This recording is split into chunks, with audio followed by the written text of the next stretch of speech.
तो बंधु, मैं संजय। और मोदी जी कहते हैं कि जो लोग देश के युवाओं को गुमराह कर रहे हैं उनका इतिहास साक्षी है। वो इतिहास की बात कर रहे हैं। उन्हें सैनिकों की कोई परवाह नहीं है। ये वही लोग हैं जिन्होंने एक मामूली रकम 500 करोड़ रुपए दिखा दिखा करके वन रैंक वन पेंशन पर झूठ बोला था। 500 करोड़! ये हमारी सरकार है जिसने वन रैंक और वन पेंशन लागू किया है। पूर्व सैनिक यानी इससे पहले के जो सैनिक होते थे, पूर्व सैनिकों को 1.25 लाख करोड़ रुपए से ज्यादा दिए गए। कहा 500 करोड़ और कहा 1.25 लाख करोड़ रुपए। इतना झूठ! और देश के जवानों के आंखों में धूल झोंकने का पाप, धूल झोंकने का पाप। तो ये हमारे मोदी जी हैं और ये कारगिल पे कहते हैं। तो बड़ी ही खूबसूरत बात है और बड़ी खूब बात कही है कि जो हमारे देश के युवाओं को गुमराह कर रहे हैं।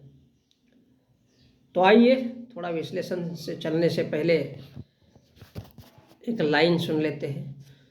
तुमने जो देखा सुना सच था, मगर कितना था सच ये किसको पता। सच झूठ का तुम फैसला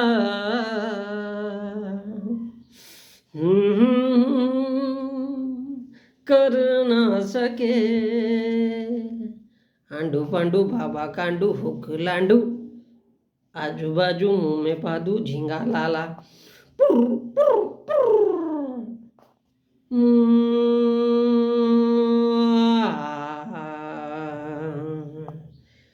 तुमने जो देखा सुना सच था, मगर कितना था सच ये किसको पता।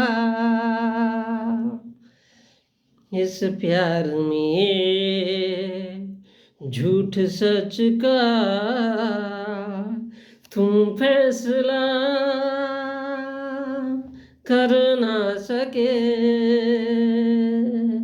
आंडू पांडू बाबा कांडू हुक लांडू झींगा लाला। और देखो शास्त्रीय संगीत क्या कहता है। मिर्गी के दौरे और बीमारी के दौरे आते हैं शास्त्रीय संगीत वालों को, तो वो भी बड़ी अच्छी पंक्ति सुनाते हैं।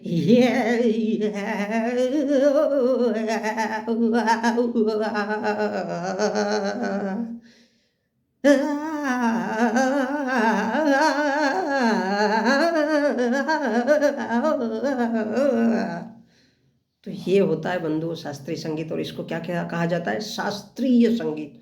तो वही मोदी जी ने ये शास्त्रीय संगीत बजाया है, क्योंकि ये देश के नेताओं, बड़े बड़े लेफ्टिनेंट, ब्रिगेडियर, कमांडर और सैन्य चीफ जिसको बोलते हैं, तो उसकी याद में ये धुन और ये सब बजने चाहिए जिसको शास्त्रीय संगीत कहते हैं। हमारे देश में वो बेचारे रात दिन 24 घंटा कहीं बर्फ में, कहीं मिट्टी में, कहीं पत्थरों में पड़े रहते हैं और इस देश की रक्षा करते हैं। इसलिए ये दो लाइन उनके लिए कर दिया कि भाई शास्त्रीय संगीत ऐसा गाया जाता है। तो वही देश के युवाओं को मोदी जी कहते हैं कि देश के युवाओं को गुमराह कर रहे हैं। तो बंधुओं, कौन गुमराह कर रहा है? और इसलिए एक बड़ा प्यारा गाना है, रोते रोते हंसना सीखो, हंसते हंसते रोना, जितनी चाबी भरी राम ने, अरे साला उतना ही चले खिलौना। रोते रोते हंसना सीखो। तो मेरे प्यारे देश के सैनिकों, नौजवानों, आप थल सेना में हो, वायुसेना में हो, या फिर और भी कोई सेना में हो, तो आपको आदाब, सलाम और जय हिंद। तो देखो, राम हमारे देश में जितनी चाबी भरता है उतना ही खिलौना चलता है, और मोदी जी को भी राम का ही अवतार कहा गया है। तो यहाँ सोचने लायक बात बड़ी खूबसूरत है कि राम खिलौने भी बनाता था, बेबी टॉयज, गुड़िया, और इसलिए इंसानों में खिलौनों में उतनी ही चाबी भरी जाती है और भरा जाता है। जैसा गुब्बारे में हवा, हवा गायब तो वो भी गायब। तो खिलौना हो या इंसान, अब इंसान के पास क्या होता है, औरतें भी महिलाएं भी हमारे देश के फौज में हैं, तो लंड हो वेजिना हो, वो खिलौना भी उतना ही चलता है और वो उतना ही हिलता है, लंड हो या वेजिना हो, मिक्सी मशीन की तरह घुर घुर करके, और उतना ही इंसान चलता है, चाहे वो देश का सैनिक हो आदरणीय या फिर देश का प्रधानमंत्री हो। तो लैंड मीन्स, बुरा मत मानिए, लैंड मीन्स जमीन और वेज मीन्स सब्जी भाजी। तो जमीन से निकली सब्जी भाजी खाओ और सात्विक बनो। कैसे? ऐसे।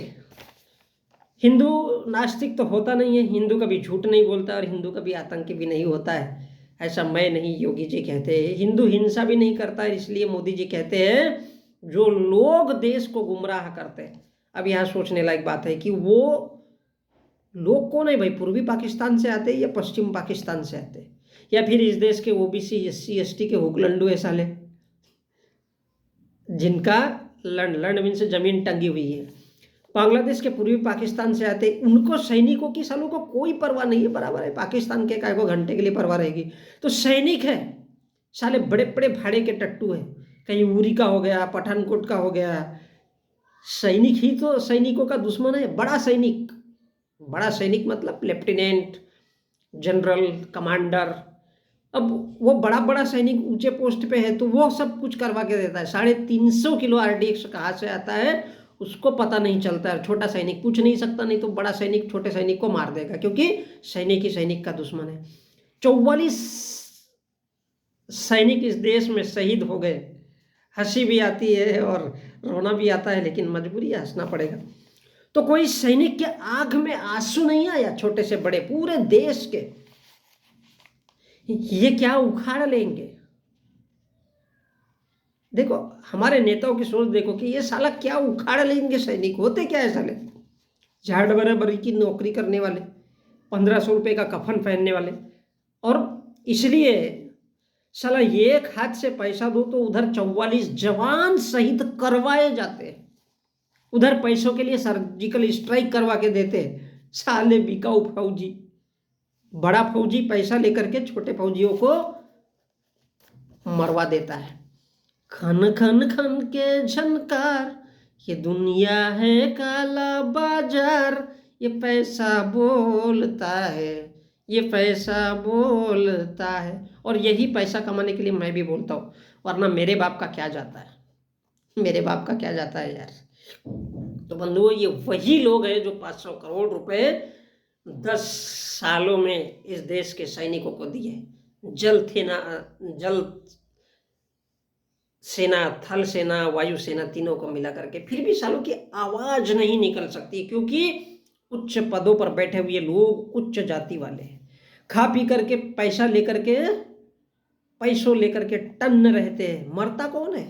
छोटे मोटे लांस नायक, हवालदार, झाटू, जो साले 1500 का कफन पहनते हैं और ये करते हैं। मजा मौज कौन करता है? Commander in chief, brigadier, lieutenant commander, सैन्य प्रमुख मजा मौज करता है। तो ये हमारा भारत है, और इसलिए मरने वाले क्या जाने साला 1 पेंशन और 1 रैंक क्या होता है। सालों को मरना आता है कुत्ते बिल्लियों के जैसे, बोलो छू लो, छू ले, छू ले तो चले, पाजी पाजी पाजी चख लो, चला पाजी, काहे के लिए? चखने के लिए। और वो आगे कहते हैं कि कांग्रेस के जमाने में, यानी मोदी जी के पहले साले कांग्रेसी थे, तो सालों ने 1.25 लाख रुपए सेना के नेताओं, कमांडर, ब्रिगेडियर पर खर्च किए थे, और बोले हमने झाट भर 500 करोड़ खर्चा किए।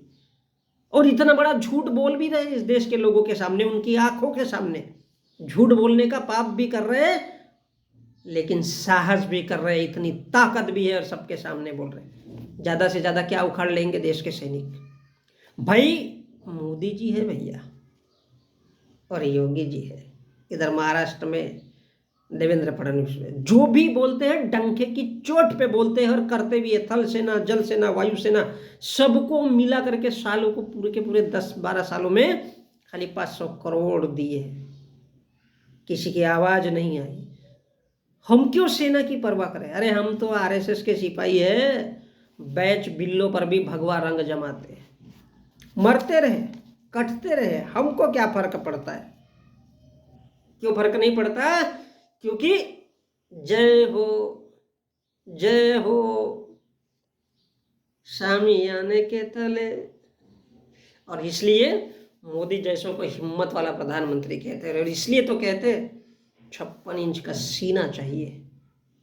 देर इज नो डाउट कि मोदी जी का सीना 56 इंच का है, कोई शक। और इसलिए बंधुओं, आपको, मेरे को, सबको कहना चाहिए और गर्व से कहो हम हिंदू हैं। और इसलिए वो बोलते हैं कि जो देश के युवाओं को गुमराह कर रहे हैं, कौन आ रहे भाई? पाकिस्तान से आ रहे हैं या फिर इसी देश के लोगों को गुमराह किया जा रहा है, कई धर्म के नाम पे, कई हिंदू के नाम पे, कई धर्म के नाम पे, कई मजहब के नाम पे। तो बोले उनका इतिहास साक्षी है कि उनको सैनिकों की कोई परवाह नहीं है। तो क्यों परवाह करेंगे भाई? हम तो आरएसएस के सिपाही हैं। इसलिए वो डंके की चोट पे कहते हैं कि ये वही लोग हैं। कौन? आरएसएस के लोग, जिन्होंने एक मामूली रकम, अब देश के प्रधानमंत्री तो आरएसएस के सरसंघचालक मोदी जी है, मामूली केवल 500 रुपए और दिखा दिखा कर, शब्दों पर गौर करिए इनके, कि दिखा दिखा कर वन रैंक और वन पेंशन पर झूठ बोला था, नहीं दिया। क्या करोगे भाई? और खाली 500 करोड़ रुपए चिपकाए। ये हमारी सरकार है जिसने वन, मोदी जी बोल रहे कि ये हमारी सरकार है बंधुओं, माताओं बहनों, जिसने केवल वन रैंक और वन पेंशन लागू भी कर दिया है। पहले के सैनिकों को मिले होंगे 1.25 लाख करोड़ रुपए, लेकिन हमने इतने में काम करके दिखा दिया है। तो इस देश के सैनिकों को, इस देश की जनता को तो साला गर्व होना चाहिए ऐसे प्रधानमंत्री पर। तो फिर गर्व से कहो हम हिंदू है, क्या बुराई है? देर इज नो डाउट कि मोदी जी का सीना 56 इंच का है। मैं तो मोदी जी को हिम्मत वाला प्रधानमंत्री के रूप में संबोधित करना चाहूँगा। हिम्मत वाला है। इतनी बड़ी इस देश की सेना कहाँ कहाँ नहीं भारत का नाम पहुँचा दिया है। गर्व तो होना चाहिए। उन लोगों ने 1.25 लाख करोड़ खर्चा किए थे और इन्होंने 10 सालों में केवल, और वन रैंक वन पेंशन भी केवल एक ही रैंक रहेगी, एक ही छोटा मोटा पेंशन, वो भी देंगे तो ठीक है और नहीं देंगे तो ठीक है। तो बंधुओं, ये है हमारे आदरणीय मोदी जी। और देश के सैनिकों के लिए जब उनका ये लिबास है, तो आप सोच सकते हो कि बाकी के लोगों के लिए क्या रहेगा। तो बहुत बहुत शुक्रिया। क्या बोलना चाहिए, आदाब, जय हिंद, जय भीम।